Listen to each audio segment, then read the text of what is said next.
दोस्तों, हर साल दुनिया भर में हजारों साइंटिफिक रिसर्च पेपर्स पब्लिश करे जाते हैं, जिसमें साइकोलॉजिकल रिसर्च का भी बहुत बड़ा हिस्सा होता है। पर देखा जाए तो इन साइकोलॉजिकल रिसर्च और स्टडीज को रीड करना एक नॉर्मल इंसान के लिए जितना मुश्किल होता है, उन बातों को रियल लाइफ में अप्लाई करना उतना ही आसान भी है। इसीलिए आज की वीडियो में हम आपके साथ 12 ऐसे साइकोलॉजिकल फैक्ट्स को शेयर करेंगे जिन्हें जानने के बाद आप पहले जैसे सेम नहीं रहोगे।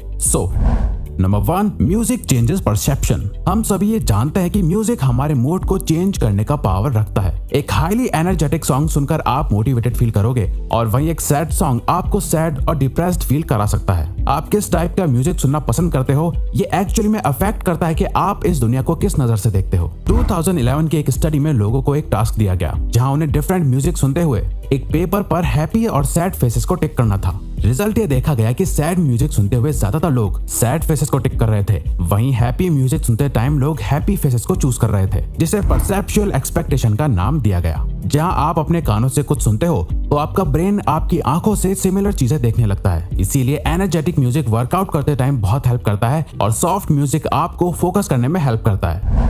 Dunning Kruger effect. 1999 में 2 सोशल साइकोलॉजिस्ट ने ये डिस्कवर करा कि इंटेलिजेंट लोग हमेशा अपने आप को एक बिलो एवरेज पर्सन की तरह ट्रीट करते हैं। वो कभी भी खुद को बाकियों से ज्यादा स्मार्ट नहीं मानते। वहीं दूसरी तरफ एवरेज आईक्यू वाले लोग इसका बिल्कुल ऑपोजिट करते हैं। उन्हें हमेशा ये लगता है कि वो बाकियों से ज्यादा बेटर है। इसीलिए अगर आप ऐसे लोगों से मिलो जो हर बात में खुद को सुपीरियर शो करते हैं, जो ये दिखाते हैं कि वो कितने ज्यादा स्मार्ट हैं, तो समझ जाओ कि ये बस एक डनिंग-क्रूगर इफेक्ट का असर है। वो असल में इतने इंटेलिजेंट नहीं है जितना वो दिखा रहे हैं, क्योंकि एक हाईली इंटेलिजेंट पर्सन कभी भी अपनी नॉलेज से सेटिस्फाइड नहीं होता। वो हमेशा खुद की एबिलिटी पर डाउट करता है, क्योंकि उन्हें लगता है कि वो और बेहतर हो सकता है। फॉर एग्जाम्पल, आपने अक्सर ये तो देखा ही होगा, जो दोस्त ये कहता है कि उसने एग्जाम के लिए कुछ नहीं पढ़ा, वो बिल्कुल प्रिपेयर होकर नहीं आया था। मोस्टली केसेस में उसी फ्रेंड के अच्छे मार्क्स आते हैं, जबकि उसने बोला था कि मेरा एग्जाम अच्छा नहीं गया, मैं और अच्छा कर सकता था। क्योंकि मानो या ना मानो, वो सच में थोड़ा ज्यादा इंटेलिजेंट पर्सन है। Singing reduces anxiety. इमेजिन करिए आप अपनी कार ड्राइव करते हुए अपने काम पर जा रहे हैं, जहां आपको एक इंपॉर्टेंट प्रेजेंटेशन डिलीवर करनी है। सो नेचुरली आप नर्वस और एंग्शियस फील करोगे। तो ऐसे मोमेंट में आप अपने आप को काम कैसे रखोगे? वेल, साइकोलॉजी ये कहती है कि अगर आप ऐसे टाइम पर अपना फेवरेट सॉन्ग प्ले करके खुद भी सिंगिंग करने लग जाओ। अब आपको ये सुनने में अजीब लग रहा होगा, पर सिंगिंग करने से आपके ब्रेन में एंडोर्फिन्स और ऑक्सीटोसिन रिलीज होने लगता है, जो अल्टीमेटली आपके स्ट्रेस लेवल को बहुत तेजी से कम कर देता है और आपके मूड को बेटर कर देता है। इसके अलावा ये आपके हार्ट रेट और कॉर्टिसोल लेवल को लो कर देता है, जिससे आप काम और कॉन्फिडेंट फील करने लगते हो। Power of silence. अगर आप चाहते हैं कि कॉन्वर्सेशंस आगे बढ़ती रहें पर आपको समझ नहीं आ रहा कि क्या बात करें, तो इसका सबसे सिंपल तरीका है अपने पार्टनर से कोई भी एक क्वेश्चन पूछ लो और जब वो आंसर दे दे उसके बाद भी आई कांटेक्ट मेंटेन रखो और आपका पार्टनर साइलेंस को अवॉइड करने के लिए कुछ ना कुछ बात करने लगेगा। स्टडीज में देखा गया है, जब कोई पर्सन आपके सामने ओपन होने में स्ट्रगल करता है या अपनी फीलिंग्स को हाइड करता है, इस टाइम पर इंफॉर्मेशन निकलवाने के लिए बस एक क्वेश्चन पूछो और कुछ देर साइलेंट हो जाओ, क्योंकि किसी भी कॉन्वर्सेशन के बीच साइलेंस अच्छा नहीं लगता, जिसे अवॉइड करने के लिए वो इंफॉर्मेशन शेयर करने लगता है या आपसे क्रॉस क्वेश्चन पूछने लगता है, जो अल्टीमेटली कॉन्वर्सेशन को मेंटेन रखता है। Playing dumb. अगर आप किसी के सामने अपना गुड इंप्रेशन बनाना चाहते हो तो किसी ऐसे टॉपिक के बारे में बात करो जो उन्हें बहुत पसंद है और उसके बारे में उनसे सीखो। फॉर एग्जाम्पल, आप किसी से मिले जिसे कार्स में बहुत इंटरेस्ट है। अब हो सकता है कि आपको भी कार्स के बारे में बहुत नॉलेज हो, पर उनके सामने ऐसे प्रिटेंड करो जैसे आपको उनसे कम नॉलेज है और उनसे क्वेश्चंस पूछो जो सामने वाले पर्सन को कॉन्फिडेंट और स्मार्ट फील कराएगा और वो आपसे बात करने में और इंटरेस्ट शो करेंगे, क्योंकि वो जिस बारे में बात करना चाहते हैं आप उसमें अपना इंटरेस्ट शो करते हो, जो आपको एक लाइकेबल पर्सन बनाता है। और वैसे भी दलाई लामा का कहना है कि जब आप बात करते हैं तो आप केवल वही दोहरा रहे होते हैं जो आप पहले से जानते हैं, लेकिन अगर आप सुनते हैं तो आप कुछ नया सीख सकते हैं। The snake man.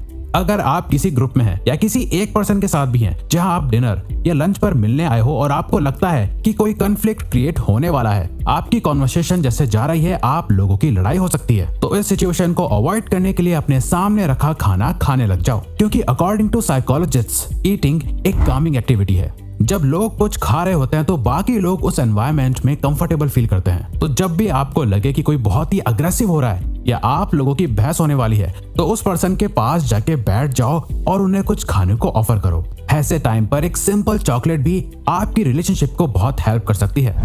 Forming a habit. आपने कभी ये सोचा है कि एक हैबिट को फॉर्म करने में कितना टाइम लगता है? पहले ये माना जाता था कि किसी भी हैबिट को फॉर्म या ब्रेक करने में सिर्फ 21 डेज का टाइम लगता है, पर एक न्यू साइकोलॉजिकल रिसर्च के अकॉर्डिंग किसी भी हैबिट को बिल्ड करने के लिए अराउंड 66 डेज लगते हैं। इसीलिए जो लोग ये सोचकर कोई भी न्यू हैबिट बिल्ड करना स्टार्ट करते हैं कि 21 डेज के बाद उन्हें आदत पड़ जाएगी, और जब वो 22nd डे पर फेल हो जाते हैं तो उन्हें बहुत डिसअपॉइंटमेंट होती है और वो क्विट कर देते हैं। रिसर्च के अकॉर्डिंग अगर आप 66 डेज को 3 फेजेस में बांट दें, जहां शुरू के 22 दिन आपको बहुत अनकंफर्टेबल फील होंगे, नेक्स्ट 22 दिन आपसे बिल्कुल हैंडल नहीं होंगे, आप ऑलमोस्ट क्विट कर देंगे, और लास्ट 22 डेज के बाद आप एक मोमेंटम बिल्ड कर लेंगे, जिसके बाद वो हैबिट आपके माइंड और बॉडी से कनेक्ट हो जाएगी, आपकी रूटीन में आ जाएगी और आप सक्सेसफुली हैबिट बिल्ड कर लेंगे।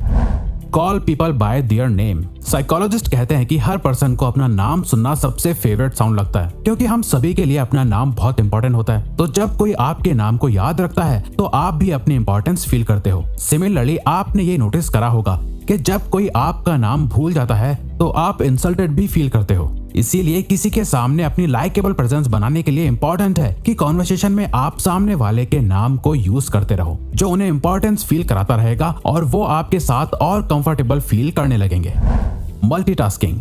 क्या आपको लगता है कि आप मल्टीटास्किंग कर सकते हो?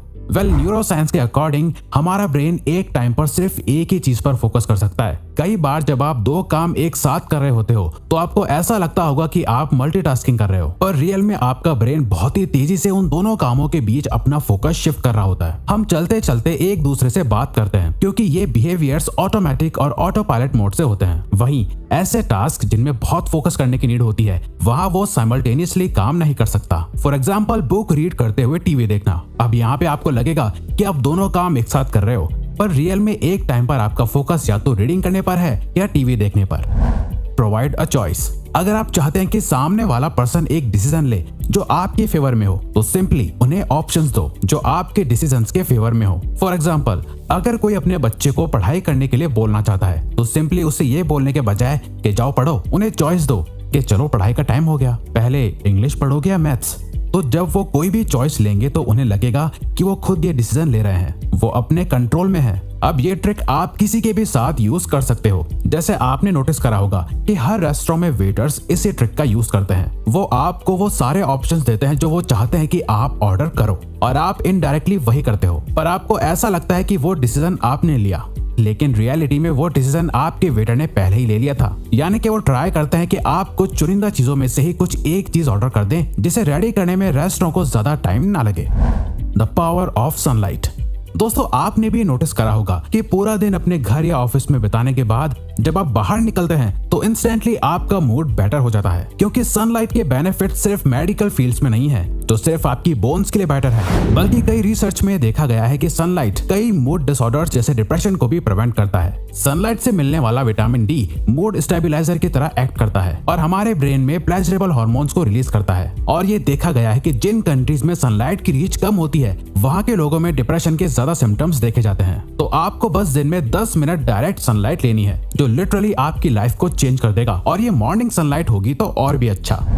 Mirror body language. अगर आप किसी से बात करते टाइम उनकी बॉडी लैंग्वेज या उनके कुछ बिहेवियर्स को कॉपी करने लग जाओ तो वो आपके साथ इंस्टेंट ट्रस्ट फॉर्म कर लेंगे। वो जैसे बात करते हैं, जैसे मूव करते हैं, अगर आप भी उनके कुछ एक्सप्रेशंस को मिरर करने लगो तो वो आपको और पसंद करने लगेंगे, क्योंकि वो आपसे और भी ज्यादा कंपैटिबल फील करेंगे। साइकोलॉजिस्ट इसे कैमेलियन इफेक्ट कहते हैं। फॉर एग्जाम्पल, किसी से बात करते टाइम ये नोटिस करो कि वो कौन से वर्ड सबसे ज्यादा यूज करते हैं, और आप भी बात करते टाइम उन वर्ड्स का यूज करने लग जाओ। इससे वो खुद को आपसे आइडेंटिफाइड कर पाएंगे, उन्हें लगेगा कि आप भी उन्हीं के जैसे हो, और वो आपकी कंपनी को एंजॉय करने लगेंगे।